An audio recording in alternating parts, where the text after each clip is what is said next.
Réhabiliter et moderniser le chemin de fer Congo-Océan, c'est aussi lui doter des infrastructures numériques pour une tracée intelligente du trafic. La coopération sino-congolaise qui s'accélère ces dernières années s'oriente désormais vers la communication satellitaire pour non seulement redonner au chemin de fer Congo-Océan ses lettres de noblesse dans le vrai sens du terme, mais aussi et surtout impulser une nouvelle dynamique dans la diversification de l'économie nationale. Au cours de cet entretien, la Chine n'a pas caché à travers des propositions faites son entière disponibilité à approfondir la coopération. Je souhaite, à cette occasion, formuler les propositions suivantes pour approfondir la coopération en matière de communication par satellite. Approfondir l'articulation stratégique et consolider les bases de la coopération. Promouvoir des projets pilotes et élargir progressivement la coopération. Perfectionner les mécanismes de coopération et renforcer la coordination des politiques.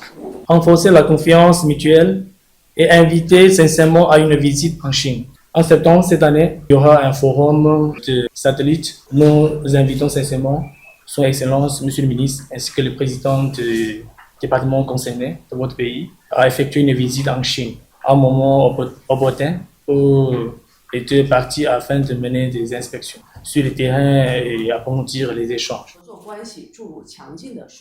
Les avantages de la communication par satellite ont été également égrenés à cette occasion. La République du Congo, bien que vaste, présente une faible densité de population, ce qui rend le déploiement des réseaux terrestres traditionnels coûteux et difficile. La communication par satellite permet de surmonter efficacement ces contraintes géographiques et constitue une voie essentielle pour permettre à votre pays de réaliser un développement accéléré dans le domaine de l'information. Qu'il s'agisse des besoins en couverture de communication dans les zones reculées ou des exigences de développement dans les secteurs émergents tels que l'agriculture intelligente, la logistique moderne, les besoins du Congo sont à la fois vastes et urgents. Pour le ministre congolais de l'économie numérique Léon-Juste Ibombo, l'objectif poursuivi à travers ce partenariat n'est entre autres que l'amélioration des conditions de vie des Congolais. De l'Internet des objets et des réseaux intelligents, un chemin de fer moderne doit être connecté, sécurisé et piloté par des systèmes numériques performants. La coopération sino-congolaise dans le domaine des communications satellitaires offre précisément cette opportunité. La coopération n'a de sens que si elle améliore concrètement la vie des peuples.